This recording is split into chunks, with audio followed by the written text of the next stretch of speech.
Hello అండి, అందరికీ hi. ఈరోజు వచ్చేసి సింపుల్గా మెంతిం కూర చికెన్ చేస్తున్నానండి. సో అందుకోసం అనేసి బౌల్ పెట్టుకొని ఒక 4 టేబుల్ స్పూన్ల ఆయిల్ వేసుకొని 2 ఆనియన్స్ కట్ చేసుకొని వేసుకొని సరిపడినంత సాల్ట్ వేసి ఆనియన్స్ మొత్తాన్ని ఒక 10 మినిట్స్ అలా మగ్గనించేయాలి. సో ఈలోపు చిన్ని మెంతి కూర అండి. నార్మల్గా అంటే చిన్ని అంటే ఫ్రెష్గా అప్పుడే మొలకలు ఎత్తిన మెంతెం కూర ఫ్రెష్గా ఉంది, ఇంకా మార్కెట్లో ఉందనేసి తీసుకొచ్చారు మా వారు. ఇంకా దాన్ని నీట్గా కడిగి చిన్న చిన్న ముక్కలుగా కట్ చేసి ఇంకా బాండీలో వేసి మొత్తాన్ని ఫ్రై చేస్తున్నానండి. మెంతి కూరని ఫస్ట్ ఫ్రై చేయాలి, ఎందుకంటే అది పచ్చి పచ్చిగా ఉంటే కొంచెం చేదులాగా అనిపిస్తుంది. కాబట్టి సరిపడినంత తీసుకొని ఫస్ట్ మెంతిం కూరను ఫ్రై చేయాలి. ఇంకా ఆనియన్స్ కూడా ఫ్రై అయిపోతున్నాయి. ఇంకా ఈలోపు ఒక టమాటా కట్ చేసుకొని అందులోనికి వేసేసాను. ఇంకా ఆనియన్స్ మెంతిం కూర మొత్తం ఫ్రై అయిపోయాయి, టమాటాలు కూడా. ఇంకా కొంచెం కర్రీకి సరిపడినంత పసుపు వేసుకొని మొత్తాన్ని కలుపుకోవాలి. ఇంకా ఆల్మోస్ట్ 3 ఫ్రై అయిపోయాయి. ఇంకా చికెన్ 1/2 kg చికెన్ అండి, మొత్తం నీట్గా కడుక్కొని బౌల్లో వేసేసుకోవాలి. సో మొత్తాన్ని నీట్గా కలుపుకోవాలి చికెన్ మొత్తాన్ని.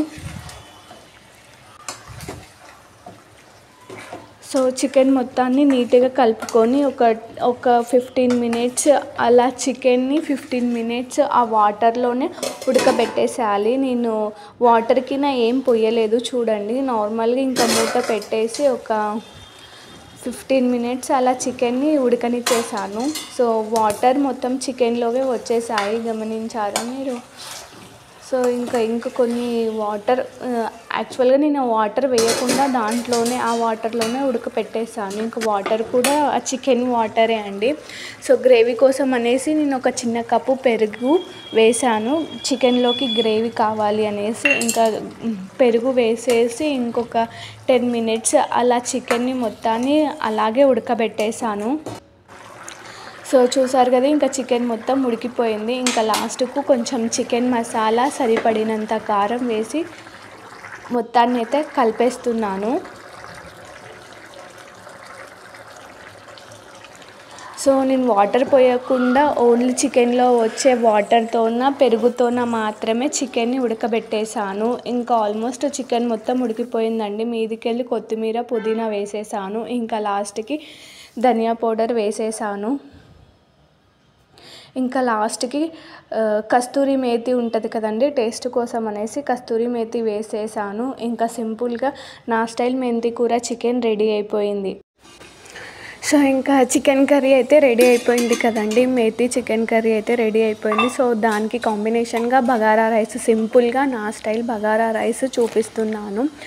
సో బౌల్ పెట్టుకొని అందులోనికి 1 టేబుల్ స్పూన్ల ఆయిల్ వేసి 2 టేబుల్ స్పూన్ల నెయ్యి వేసి మసాలాలు వేస్తున్నానండి. 2 దాల్చిన చెక్కలు, 2 ఇలాచీలు, 2 లవంగాలు.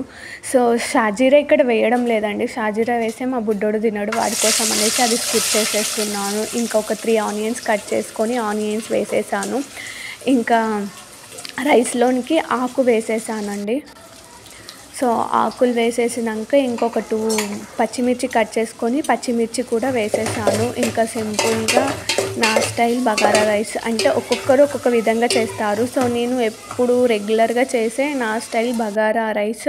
కొందరు స్పైసెస్ ఎక్కువ వేసుకుంటారు, కానీ నాకు ఇద్దరు అంటే అర్జున్, వరుణ్ ఉన్నారు కాబట్టి నేను ఎక్కువ స్పైసెస్ అవి వేయను, సింపుల్గా చేసేస్తాను. సో ఇందులోనికి ఒక మసాలా వేస్తాను నార్మల్గా. ఇంకా అల్లం వెల్లుల్లి పేస్ట్ వేయకుండా అల్లము వెల్లుల్లి దంచి అందులోనికి పుదీనా కొత్తిమీర, డైజెషన్ మంచిగా అవ్వడానికి అనేసి నేను పుదీనా కొత్తిమీర అల్లం వెల్లుల్లి పేస్ట్ ఇలా మొత్తాన్ని మిక్స్ చేసి మొత్తాన్ని దంచేసుకుంటాను. సింపుల్గా నా స్టైల్ మసాలా లాగా రెడీ చేసేస్తాను నేను.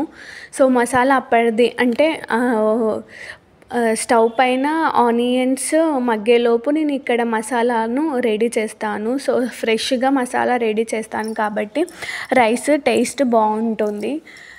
సో ఇంకా మొత్తం దంచేసాను. ఆలోపు ఆనియన్స్ కూడా మగ్గిపోయాయి. సో ఇంకా చెప్పాను కదండి మసాలా వేస్తున్నాను అనేసి. ఆనియన్స్ మగ్గాయి, అందులోనికి ఒక 2 మినిట్స్ అలా ఈ పేస్ట్ వేసి మొత్తాన్ని ఫ్రై చేసేసుకుంటే ఇంకా స్మెల్ కూడా బాగా వస్తుంది. సో డైజెషన్ కూడా మంచిగా అవుతుంది.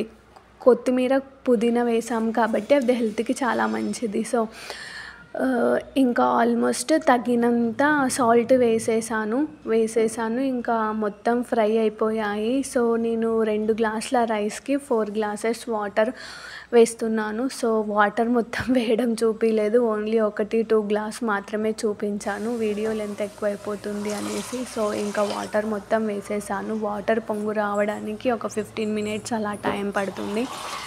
ఇంకా ఆలోపు చికెన్ రెడీ అయిపోయింది కదా, చికెన్ అవతలో పెట్టేసి ఇంకా ఇక్కడైతే చేసేస్తున్నాను. So bagara rice, methi chicken curry taste అయితే చాలా బాగా కుదిరింది. ట్రై చేయండి ఫ్రెండ్స్, నా స్టైల్లో అయితే చాలా బాగుంది. సో ఇంకా ఒక్కొక్కరు ఒక్కొక్క విధంగా బగారా రైస్ చేస్తారు, కానీ నేను మాత్రం సింపుల్గా ఇలా బగారా రైస్ చేస్తాను.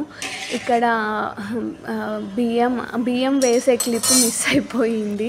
అది ఇంకా బాగా